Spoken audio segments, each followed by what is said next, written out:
ہم امام حسین کے نام پر رو بھی لیتے ہیں، امام حسین کے نام پر ماتم بھی کر لیتے ہیں، امام حسین کے نام پر لنگر بھی کھا لیتے ہیں، لیکن کوئی کام جو امام حسین نے کیا وہ کرنے کے لیے تیار نہیں ہے۔ کیوں؟ اس لیے کہ ہمیں کربلا ذاکر نے سکھائی ہے، امام حسین سے نہیں سیکھی۔ ہمارے معلم ذاکرین ہیں، ہمارے معلم حسین ابن علی نہیں ہیں۔ اور پھر ہم تعظیم محرم میں وہ کام کرتے ہیں جو امام حسین نے نہیں کیے۔ امام حسین علیہ السلام کے اوپر، امام حسین علیہ السلام کے ساتھ دشمنوں نے جو کام کیے وہ ہم نے سنت حسینی بنا لی۔ وہ ایک ایک چیز ہم نے باقاعدہ ترتیب کے ساتھ اس کو کربلا کی اور محرم کی رسمیں بنا لیا ہے۔ کیوں؟ کہ امام حسین علیہ السلام کے ساتھ یہ کچھ ہوا۔ حسین نے کہا یہ کریں گے اب موت سے محبت، سبحان اللہ، کریں گے میرے عشق میں۔ دلیل دینے لگا ہوں۔ آج شیعہ ہو کے بندہ پوچھتا زنجیر زنی کی دلیل کیا ہے؟ یہ سب سے پہلے خون کا پرسہ جی یہ کب سے شروع ہوا؟ یہ تو جہلانہ سا طریقہ ہے، یہ طریقہ، یہ روش زمانے میں رائج نہیں ہو رہی تھی جی۔ کس نے لکھا تھا؟ یہ کس نے پڑھا؟ آؤ میں تمہیں بتاؤں۔ جب امام حسین مدینہ سے مکہ پہنچے، امام حسین جب مکہ چھوڑ رہے تھے تو کچھ حاجی احراموں کے نیچے تلواریں اور حسین کا تعاقب کر رہے تھے۔ انوار المعارف کا حوالہ دے رہا ہوں، عرب زبان کی کتاب ہے، عربی کی۔ امام حسین نے گھوڑے کی زین میں بیٹھ کے انہیں کہا بدبختو، مجھے ان لوہے کی تلواروں سے ڈراتے ہو؟ میں ایک وقت دیکھ رہا ہوں میرا محب لوہا اپنی کمر پہ پھیرے گا۔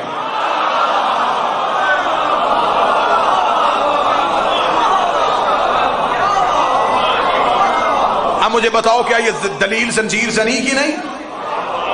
حسین کہ تم ان لوہے کی تلواروں سے حسین کو روکنے آئے ہو؟ میں دیکھ رہا ہوں کہ ایک وقت آئے گا میرا محب یہی لوہا اپنی کمر پہ پھیرے گا، شفا میں دوں گا۔ آج بندے کہتے ہیں یہ حسین کے ماتمی جسم بوٹیاں ہوا میں اڑ رہی ہوتی ہیں، انہیں اتنی جلدی شفا کیسے مل جاتی ہے؟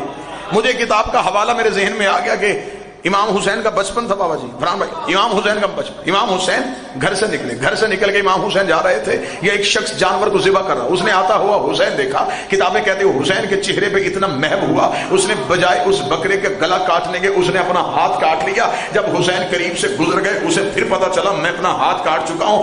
یوسف تو نہیں تھا کہ صرف انگلیاں کٹتی، حسین تھا، اس نے اپنا پورا ہاتھ کاٹ لیا، کٹا ہوا ہاتھ۔ چند قدموں پہ حسین گئے تھے، حسین کا ایک نوکر بھاگتا حسین کے پیچھے آیا، اس نے کہا رک جا بطول کا بیٹا، رک جا، رسول کا پیچھا، وہ تیرا چہرہ دیکھ رہا۔ اس نے اپنا ہاتھ کاٹ لیا، حسین واپس آئے، حسین نے اس کا گرا ہوا ہاتھ، ٹوٹا ہوا ہاتھ اٹھا کے اس کے ساتھ بازو میں لگا کے حسین نے اپنا ہاتھ پھیرا، اس کا ہاتھ اس کے بازو سے مل گیا۔ جب سے میں نے یہ واقعہ پڑھا اس کے بعد مجھے اب دوسری دلیل مانگنے کی ضرورت ہی نہیں ہے۔ اب ہمیں پتا چلا کہ ماتمیوں کے زخم ٹھیک کیسے ہوتے ہیں۔ یہ تیرے زخم اس لیے ٹھیک ہوتے ہیں تو زنجیر چلا کے گھر آتا ہے، حسین تیری کمر پہ ہاتھ پھیر۔ ایک تمہارے ہی اپنے گندم نما جو فروش نے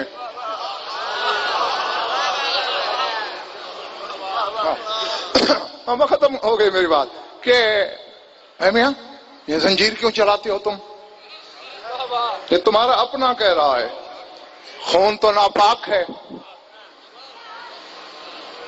ناپاک چیز کا ہدیہ دیتے ہو حسین کو، شرم نہیں آتی؟ آگے لوگ ہیں ان پڑھ بیچارے یار قبلہ کہے تو ٹھیک رہے ہیں، باقی خون تو ناپاک ہے۔ اب اگر ویسا بھی ملے نا تمہیں پھر یہاں سے پکڑ کے میری طرف سے کہنا ضرور، ٹھیک ہے ہم نے تیری بات مان لی، خون ناپاک ہے نا، خون کا ہدیہ نہیں دینا چاہیے، قربانی بھی چھوڑ دے، یہ خون بھی تو ناپاک ہے نا۔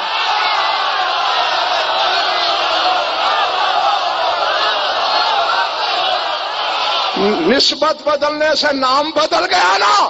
خون رجس ہے، ناپاک ہے، مردار ہے، جب تک تیرے بدن میں ہے۔ جب یا حسین کہہ کے تو نے زنجیر چلائی، تیرا نہ خون حسین میں شامل ہو گیا۔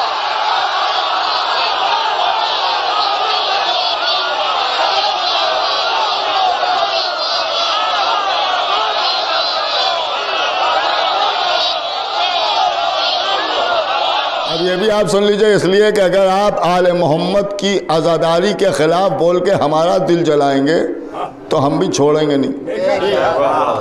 صاف صاف بات ہے میاں، قما زنی زنجیر زنی مردانہ ماتم ہے۔